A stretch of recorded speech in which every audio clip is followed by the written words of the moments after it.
Agora eu gostaria de introduzir o tópico da violência religiosa no Oriente Médio, dando uma contextualizada com a questão religiosa no mundo. O preconceito religioso é um tópico que foi motivador de conflitos em todos os lugares do globo ao longo da história. Essas desavenças tiveram consequências que variam entre a dizimação da herança cultural de etnias até conflitos violentos entre potências militares. Ali do lado a gente pode ver imagens dando exemplos desses conflitos entre diferentes grupos religiosos.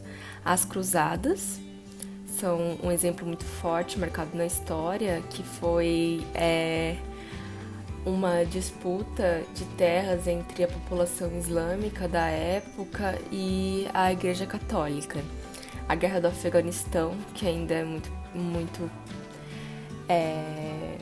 recente e afetou a história das guerras religiosas na atualidade. E, por último, a última imagem que está em maior ali se refere à catequização dos indígenas. A gente não pensa muito nela como uma forma de violência religiosa ou até mesmo um afronte contra a religião alheia, mas ela foi responsável por dizimar grande parte da religião indígena e também pelas práticas culturais indígenas terem sido trocadas por uma forma mais, como podemos dizer, caucasiana de fazer as coisas, né? Uma coisa mais aceita pelos europeus que vieram ao Brasil na época. Bom, o que a gente pode tirar de conclusão disso é que não se pode negar os efeitos negativos dessa forma de tolerância. Ressalta-se a importância de uma discussão mais profunda sobre o assunto. Bom, agora eu gostaria de entrar um pouco mais a fundo no porquê que essa violência religiosa ocorre. Segundo o psicanalista Freud, a humanidade possui uma inclinação natural para ser agressiva e até selvagem. A gente pode perceber então que, com a dicotomia existente na atualidade entre o desejo e o dever, o ser humano ele vive numa sociedade em que não existe meios de aliviar o seu instinto natural de violência. Isso, combinado com a inclinação de ver outros grupos humanos como potenciais competidores na sua herança pré-histórica, acaba por gerar esse tipo de situação. Ali do lado, a gente pode ver um grupo de população pré-histórica de humanos, que eles seriam nômades coletores, que seria a forma que a gente é designado, né, que a gente foi feito para viver em sincronia com a natureza. E embaixo a gente tem uma imagem muito significativa da modernidade, que é de Charles Chaplin no seu filme Tempos Modernos, em que ele representa como a gente é amarrado pelos nossos deveres no mundo moderno, que eles não são sempre o que a gente pode fazer. E fica então a questão, se é extinto, a gente tem como combater esse comportamento violento com outros grupos?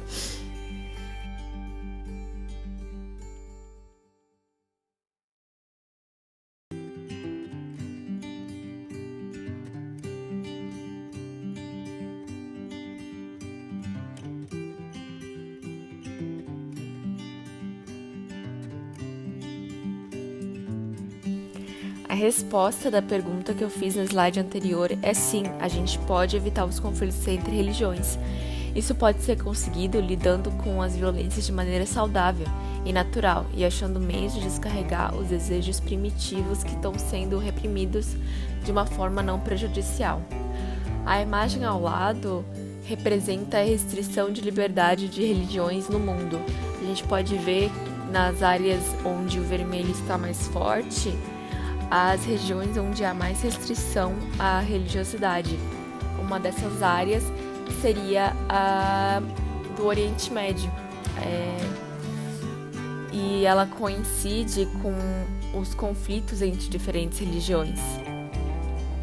Bom, vamos tratar agora de uma parte mais condizente com o resto do trabalho, tirando um pouco da questão introdutiva e ela é a convivência com as diferenças no Oriente Médio. Bom, aí a gente pode ver uma imagem que indica a diversidade religiosa no mundo. A gente pode ver que na parte do Oriente Médio ela se encontra muito baixa. Então, isso nos leva a uma reflexão. Se o problema causador do conflito religioso entre diferentes grupos fosse a diversidade de religiões, o Oriente Médio não teria nenhum tipo de conflito religioso como a gente vê nos noticiários e como é tão representado e tão significativo naquela área. É porque ele não possui quase diversidade religiosa.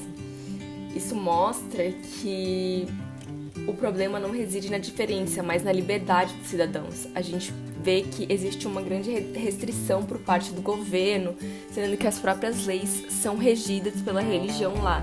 Então, esse seria um motivador da violência religiosa no Oriente Médio. A partir de agora, outros integrantes do grupo vão entrar mais a fundo em alguns dos principais conflitos religiosos da contemporaneidade. Primeiro será tratado da Palestina e dos seus conflitos, da imigração e da xenofobia e da influência do Ocidente nas guerras.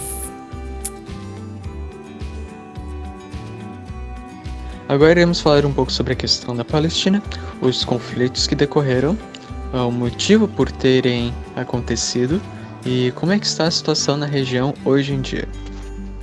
Os conflitos entre judeus e árabes de longe são os que mais marcam a questão da Palestina, mas é importante relembrar que várias potências mundiais também se fizeram presentes em tais guerras, e o fundo, por mais que em grande parte tenha sido fortemente religioso, houve muita influência política e econômica nessas batalhas que foram travadas. Três importâncias localizadas em que a questão da Palestina e os conflitos principalmente marcaram presença foi a região de Israel, da faixa de Gaza e da Cisjordânia. Pode-se discutir que a origem dos conflitos na Palestina se iniciaram por volta de 70 anos depois de Cristo, em que a região, que era ocupada pelos judeus, foi dominada pelos romanos e posteriormente povoada pelos muçulmanos. Essa dominação pelos romanos obrigou os judeus a praticarem uma diáspora, o que os levou a se separar em diversas partes do mundo, incluindo regiões como a Europa, em que eles haveriam de ser utilizados pelo povo como bodes expiatórios e, após isso, perseguidos. Um clássico exemplo na história dos judeus sendo utilizados como bodes expiatórios é no período da Peste Negra, em que várias localidades eles seriam considerados os culpados pelo acontecimento. Os judeus haveriam de continuar sofrendo por diversos anos até o período pós-Segunda Guerra Mundial, onde com Auschwitz, eles e diversos outros povos teriam perdido muito dentro das mãos do Império Nazista, como os ciganos. Com esse acontecimento e a dissipação da notícia dos ocorridos em Auschwitz por diversos jornais ao redor do mundo, os judeus ganhariam muita sensibilidade no Ocidente, e o movimento sionista, que é um movimento de recuperação das terras judias para que eles pudessem ter uma nação onde viver, ganharia forte influência e forte poder. A Inglaterra, por exemplo, cede a região da Palestina, que seria o território que os judeus estariam reclamando, para a União das Nações Unidas, a ONU, que recém teria se formado. Em 1947 mais especificamente, a ONU tentaria a partilha da Palestina entre judeus e árabes. Ao lado temos uma imagem de como essa divisão estaria feita. Muito interessante salientar que se pode ver no mapa que a região de Jerusalém está na realidade marcada em branco. O que isso significa? A ONU não gostava de dar o poder dessa cidade para nenhum povo, nem para o judeu, nem para o árabe, não dizer que esse povo pertencia a algum grupo, pois ele era muito importante para ambos os grupos e também para várias outras religiões ao redor do mundo, como a religião cristã. Então, o que eles fizeram foram considerar, a partir desse momento, Jerusalém como uma cidade mundial, uma cidade que não pertenceria a nenhum país, nenhum grupo religioso, mas ao invés disso seria bem-vinda a todos os que gostariam de se fazer presentes. Citando os conflitos que ocorreram na região da Palestina, começaremos com a Guerra da Formação de Israel, o conflito no Egito, a Guerra dos 6 Dias e a Guerra de Yom Kippur. Pessoalmente, eu acredito que chega a ser cômico, como logo após a formação do Estado da Palestina e a divisão do seu território entre os palestinos e os hebreus, já haveria de acontecer um conflito, mais especificamente um conflito entre os povos judeus, que haveriam de entrar no território, e todos os povos árabes ao redor dessa região iriam de ir contra esses povos judeus na tentativa de tornar a região, o Estado, puramente árabe, novamente. Os interesses de ambos os lados sendo questões religiosas, mas também, obviamente, questões políticas, históricas e econômicas. O que aconteceu de fato é que árabes atacaram os judeus e os judeus ganharam na frente. Agora acontece que cada povo palestino e hebreus tentam justificar o porquê desse território que eles ocupam deveria ser considerado deles e, portanto, eles terem domínio de toda essa localidade, de todo esse estado. Os hebreus, eles tinham uma justificativa religiosa que falava sobre essa terra foi uma terra nos dada por Deus, então ela nos pertence, de acordo com a nossa religião. E também se tem que eles ocupavam essa terra antes de 70 depois de Cristo e só foram expulsos por causa dos romanos, e daí sofreram com a diáspora, várias perseguições, até chegar em Auschwitz. Então seria uma forma de retribuição, de pagamento, para eles poderem recuperar suas terras finalmente. Por outro lado, eles, um povo sem terra, no caso, finalmente agora conseguindo um estado, mas agora os árabes, os palestinos, também possuíam a justificativa de que eles estavam já ocupando esse território há quase 2.000 anos, então é um território que seria teoricamente pertencente a eles. Eles não estariam ganhando nada com essa troca, porque por além, não seria nem uma troca, seria só um acordo, mas eles não estariam ganhando nada com isso, pois além de perderem o território de Jerusalém, que é a terceira grande cidade, tipo uma das 3 grandes cidades dentro da religião árabe, eles estariam perdendo metade do seu território, portanto metade do seu poder econômico, metade de sua influência, e não estariam ganhando nada de volta. Então era apenas uma grande derrota para eles. Os judeus tentavam retrucar de forma generalizada com a ideia de que agora eles pelo menos teriam sim território, porque antes disso eles só ocupavam a região da Palestina, mas não tinham ela a seu pertence, tanto que foi a Inglaterra que doou a Palestina para esses povos, que ela era a verdadeira dona dessa localidade, dessas terras. Agora eles teriam um estado para chamar de seu, mas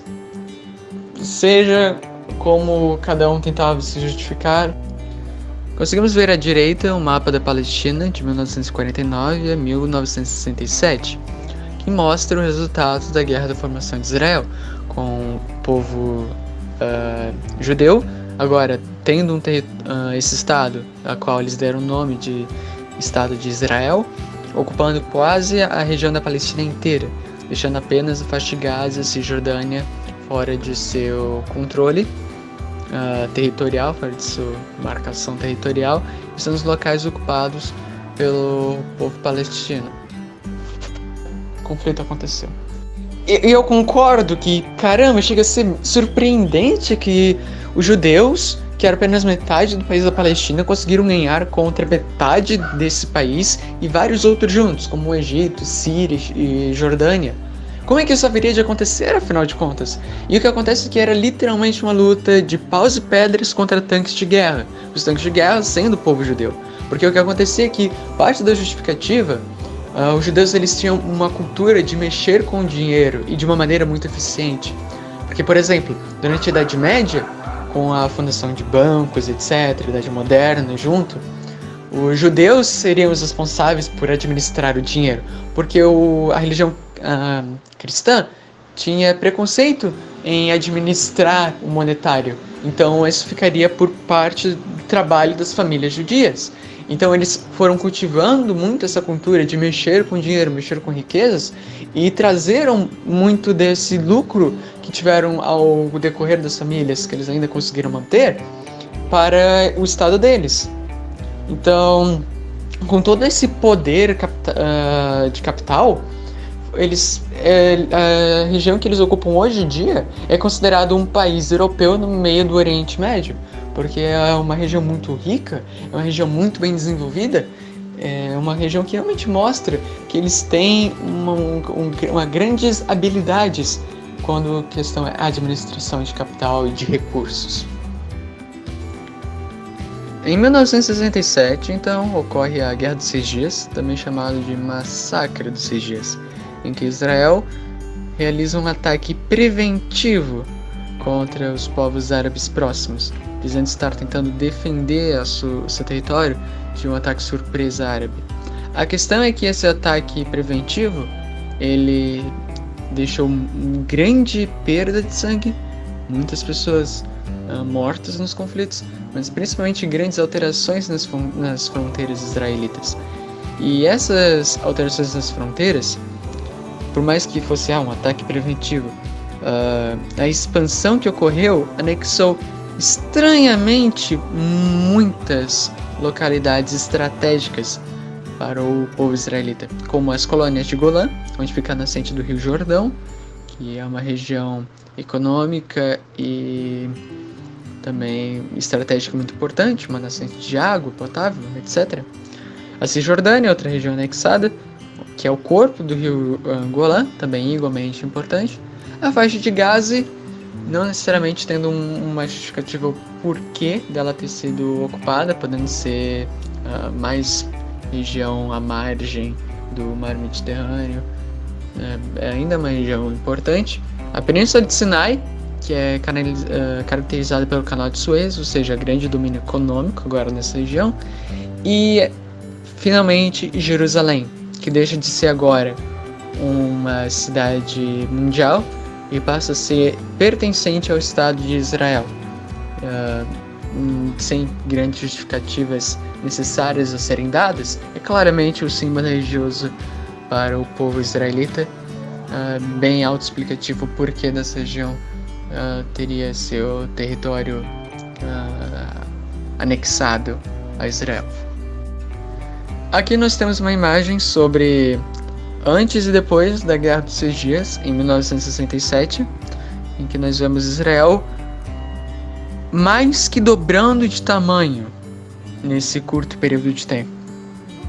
Chega a ser assustador a expansão que ocorrera. Sobre o conflito no Egito, só falando de forma superficial, ocorreu que em 1956 o Egito nacionalizou o Canal de Suez. Israel, França e Inglaterra não ficaram muito satisfeitas, pois perderiam forte influência econômica na região.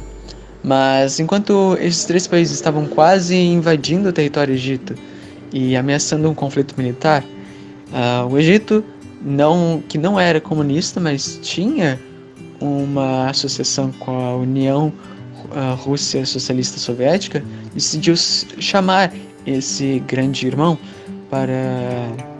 como um trunfo e impedir que ocorresse uma invasão militar em seu território. Israel, França e Inglaterra, principalmente, tentaram então chamar os Estados Unidos, já que era um período pré-Segunda Guerra Mundial, para ver se eles conseguiriam alguma influência e poder do seu lado para tentar forçar o Egito a retroceder na sua atitude de nacionalizar o canal e conseguir de volta suas influências nessa região. O que acontece é que os Estados Unidos ele viu que todo esse conflito era por apenas um pequeno buraquinho de terra num estreito. Então ele decidiu, eu não vou me meter com isso, eu não vou começar a Terceira Guerra Mundial por causa de uma pequena faixa d'água. Claro que não foi literalmente isso que aconteceu, mas de forma resumida, pode-se dizer que isso foi a resposta dos Estados Unidos, que decidiu não se envolver nesse acontecimento. Então ficou por o Egito permanecer com a nacionalização do Canal de Suez e não aconteceu nenhum conflito militar, apenas uma tensão de conflito. Em 1979, é interessante apontar que em Camp David, nos Estados Unidos, aconteceu um acordo entre Israel e Egito, em que Egito estava requisitando pela Península de Sinai, pertencente ao Estado de Israel, mas que prometeram em troca a paz entre esses dois estados. O acordo foi muito bem sucedido e teria sido realizado com os representantes de Israel, o primeiro-ministro Menachem Begin, desculpa se eu pronunciar isso errado, o presidente dos Estados Unidos em 1979, Jimmy Carter, e o presidente do Egito, Anwar Sadat, que posteriormente seria assassinado por egípcios sob o pretexto de ser um traidor de sua pátria. Então o acordo em si foi um sucesso, mas ainda infelizmente ocorreu derramamento de sangue. Em 1973 ocorre então o terceiro grande conflito envolvendo Israel, a Guerra de Yom Kippur. Nesse conflito, os árabes eles tentam um ataque surpresa à região de Israel, mas os hebreus ainda saem vitoriosos. Após esse acontecimento, os Estados Unidos declaram abertamente apoio ao povo de Israel e, em resposta, a Organização dos Países Exportadores de Petróleo, também conhecida como OPEP, decide nacionalizar as reservas de petróleo. Como uma resposta a você, Estados Unidos, quer tanto apoiar esse país no qual nós somos contra, que nós acreditamos que o território árabe deveria ser ocupado por árabes e você vem e defende eles, então tudo bem, você quer o nosso petróleo, nós vamos nacionalizá-lo, o que gera a grande crise do petróleo de 73. Aqui do lado nós temos uma notícia de um jornal brasileiro que tem como primeira enquete: árabes usam o trunfo, petróleo é racionado. Do lado ali também nós temos uma luta equilibrada na Síria e Sinai, que são conflitos locais entre os povos árabes e os povos judeus, tentando continuar com o controle e conseguindo do território. E em cima, curioso ver, nós temos os Estados Unidos da América e a União Rússia Socialista Soviética discutem plano para o cessar-fogo, sendo que aqui nós já tínhamos o desenvolvimento da Guerra Fria. Ok, a Intifada de 1977, finalizando agora, acaba sendo mais um assunto delicado, porque um leve contexto antes é que desde o último conflito até esse, aconteceram que a faixa de Gaza e a Cisjordânia são territórios ocupados pelo povo palestino, mas são completamente dominados pelo povo de Israel. Israel tem domínio sobre esses locais, portanto não são considerados estados próprios, logo que eles não têm um próprio sistema de governo. Mesmo que tenha população e território, acabam não tendo um governo, que é o governo de Israel. Então, a OLP,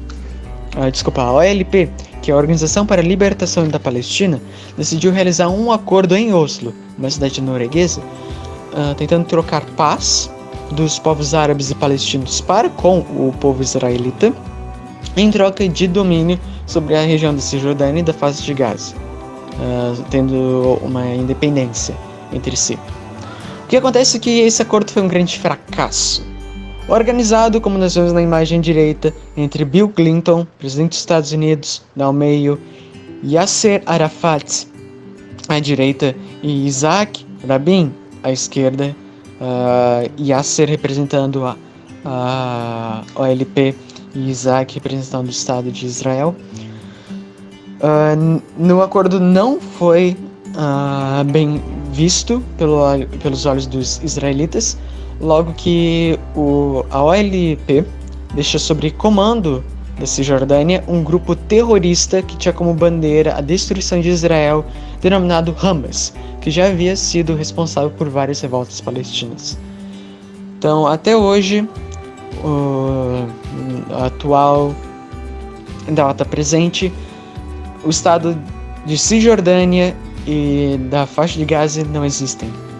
Ainda são os territórios Cisjordânia, faixa de Gaza, mas todos pertencem sob controle ao Estado de Israel. Oi, gente. Então, agora eu vou falar um pouco sobre a questão da imigração e uma possível saída para as problemáticas advindas da imigração.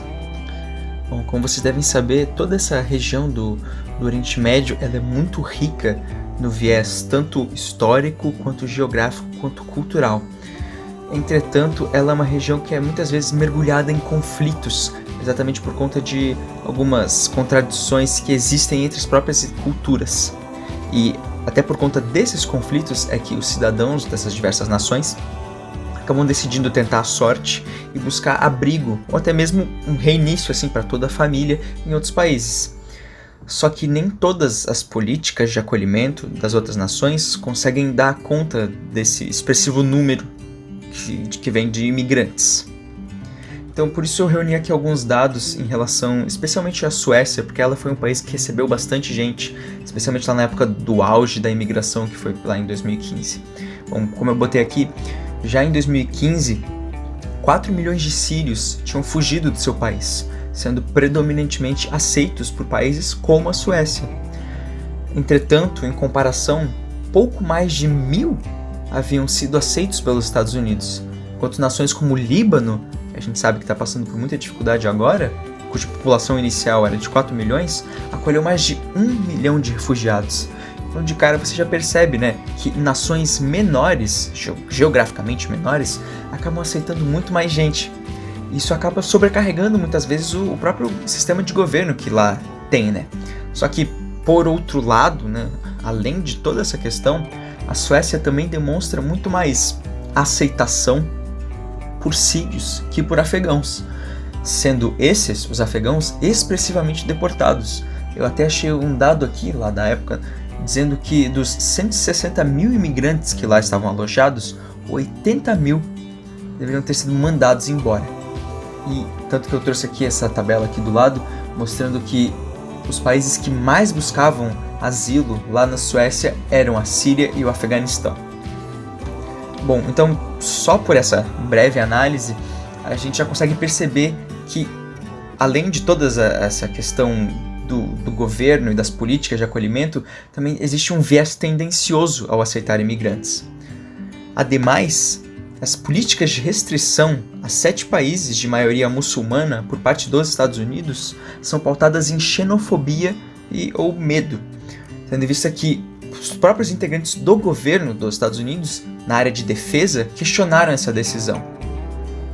Só que, todavia, a resolução desse impasse, ou seja, a resolução de como acolher os imigrantes, não encontra-se apenas na abertura indevida das fronteiras. Porque, por mais que haja o desejo de auxiliar essas famílias, não se deve esquecer que as famílias dos países que as recebem também devem ficar seguras. Caso contrário, a gente vai acabar optando por trocar 6 por meia dúzia, já que na própria área do Oriente Médio, os conflitos acabam muitas vezes se estabelecendo por choque de cultura. Então, uma abertura indevida de fronteiras também poderia levar a um choque de cultura. Tá, mas como é que a gente faz então? Como é que a gente faz para não sobrecarregar pequenos países e para conseguir dar auxílio para todo mundo? Então, a ideia, né, o que restaria às nações como uma boa ação, seria um esforço mútuo, um esforço coordenado de acolhimento, que acabaria escoando, digamos assim, a população para não sobrecarregar pequenos países, como foi o caso da Suécia, mas ao mesmo tempo não negando auxílio, ou não gerando mais impasses, como foi a divisão de famílias, que foi algo que aconteceu lá nos Estados Unidos, foi bem problemático. E eu citei aqui um comediante, o Jim Jeffries, né, como bem formulado pelo comediante Jim Jeffries, não incentivando o extremismo, advindo da restrição a países mergulhados em conflito. Então era isso que eu tinha para falar sobre imigração e muito obrigado.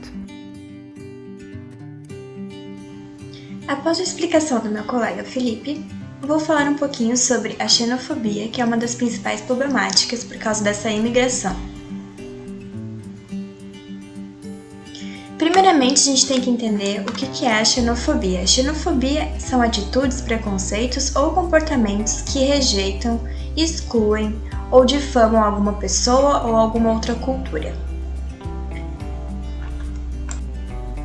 Considera-se que qualquer forma de violência baseada na diferença da sua cultura com a de outra pessoa é considerada xenofobia.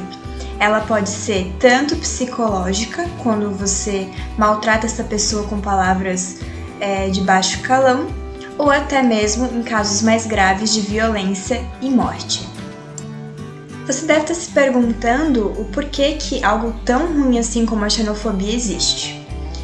Alguns estudos sobre a xenofobia atribui que esse ódio que os estrangeiros têm vem de algumas causas, como, por exemplo, o medo de perder status social ou a sua identidade. Então, quando você tem um choque de culturas, como uma cultura do Oriente como para ocidental, é um choque muito grande e cria medo nas pessoas. Além de uma ameaça com o sucesso econômico do cidadão, aquele famoso medo que você tem de perder a sua vaga de trabalho para um migrante. Um modo de reassegurar a identidade nacional e seus limites em tempos de crise. É um sentimento de superioridade, que a sua cultura está certa e as outras estão erradas. E pouca informação intercultural, ou seja, você não conhece a cultura do outro e julga essa cultura. Mas quem é o xenófobo e quem sofre xenofobia? Qualquer pessoa pode sofrer xenofobia ou pode fazer xenofobia, obviamente, mas desde que ela esteja deslocada do seu meio de origem, esteja inserida em outro tipo de cultura. Lembrando que, quanto menor a distância cultural, ou seja, quanto menos diferente as culturas dessas pessoas, é menos provável que tenha ocorrência de xenofobia. Apenas alguns casos de rixa ou alguma coisa assim entre países. Vale lembrar também que o nativo dos países, isso é meio cruel, mas aceita o imigrante desde que esse imigrante ele renuncie à sua própria cultura. É o que acontece em muitos casos de muçulmanos que são obrigados a tirar o seu hijab e tudo mais em outros países em virtude que não é uma cultura originária daquele país. Como a xenofobia se manifesta? Nós podemos ter casos de comentários discriminatórios, estereotipados ou desumanizados, como por exemplo o caso dos muçulmanos que são considerados terroristas pelo mundo todo. Políticas e práticas discriminatórias por governos e servidores, como a exclusão de serviços públicos aos quais teriam direito, aplicação arbitrária que pode deixar de ser feita da lei por autoridades locais, ataques e assédios por agentes estatais, ameaças, intimidações ou até mesmo a violência. Bom, aqui a gente tem alguns exemplos de política de combate à xenofobia. Eu coloquei vários exemplos e alguns exemplos bem simples, como por exemplo, apoio governamental dos países que abrigam essas pessoas, a promoção e oferta de cursos da língua nativa, porque às vezes muitos estrangeiros chegam aqui e não sabem falar a língua originária do país que foram abrigados. Então são pequenas atitudes, aqui tem várias outras, né, que podem auxiliar e muito a não propagação dessa xenofobia. Então vale ressaltar que não é tão impossível assim nós termos mais empatia pelo próximo e pelas outras culturas. Agora entrarei no assunto da influência do Ocidente no Oriente. Para isso, irei abordar o recente acordo de paz entre Israel e os Emirados Árabes Unidos. Ele foi firmado no dia 13 de agosto desse ano, sendo intermediado pelo presidente americano Donald Trump. É o primeiro acordo de paz dessa escala desde 1994, dessa forma, normalizando as relações diplomáticas entre os dois países, abrindo a cooperação nas áreas da educação, saúde, comércio e segurança. Como garantia, o Estado de Israel suspendeu a anexação de territórios palestinos. Fora isso, Israel garantiu maior acesso aos muçulmanos para a Mesquita Al-Aqsa, em Jerusalém. Isso irá contrariar os extremistas que usam a falsa narrativa de que a Mesquita de Al-Aqsa está sob ataque e que os muçulmanos não podem orar neste local sagrado. O acordo abre novos horizontes de paz entre mais países, como no caso do Bahrein, que também aderiu à normalização das relações, um mês após o acordo histórico entre os Emirados Árabes Unidos e o Estado hebreu.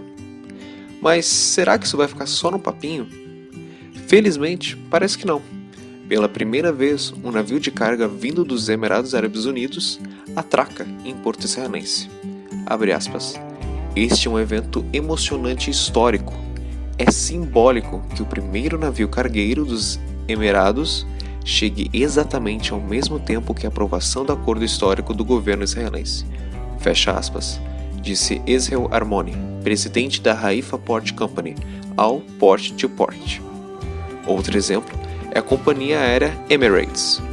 Em um esforço para atrair viajantes judeus após estabelecer relações diplomáticas entre Israel e os Emirados Árabes Unidos, o serviço de fornecimento de refeições coletivas da companhia aérea dos EAU produzirá refeições kosher para serem servidas a bordo. Vale lembrar que refeições kosher são aquelas que respeitam as leis judaicas. Recentemente, o primeiro-ministro israelense e o príncipe herdeiro dos Emirados Árabes Unidos conversaram por telefone, discutiram o andamento das relações bilaterais em vista do acordo de paz, recentemente assinado pelos dois países. Só o tempo dirá se o acordo realmente dará frutos, mas hoje já se parece muito promissor.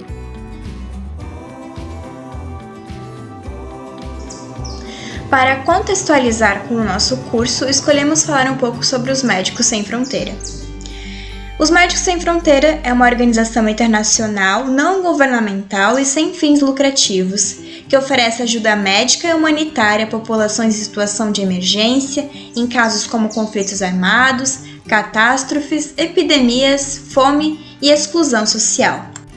Os Médicos Sem Fronteira proporciona também ações de longo prazo na ajuda a refugiados, em casos de conflito prolongado, instabilidade crônica ou após a ocorrência de catástrofes naturais ou provocadas pela ação humana, como a gente viu nesse trabalho.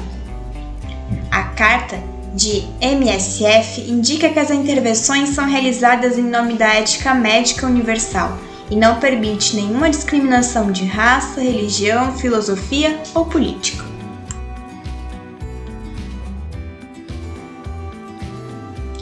Nós agradecemos a atenção de todos e esperamos que tenham entendido a mensagem que queremos passar com esse trabalho. Desde já, uma boa semana e um bom ano!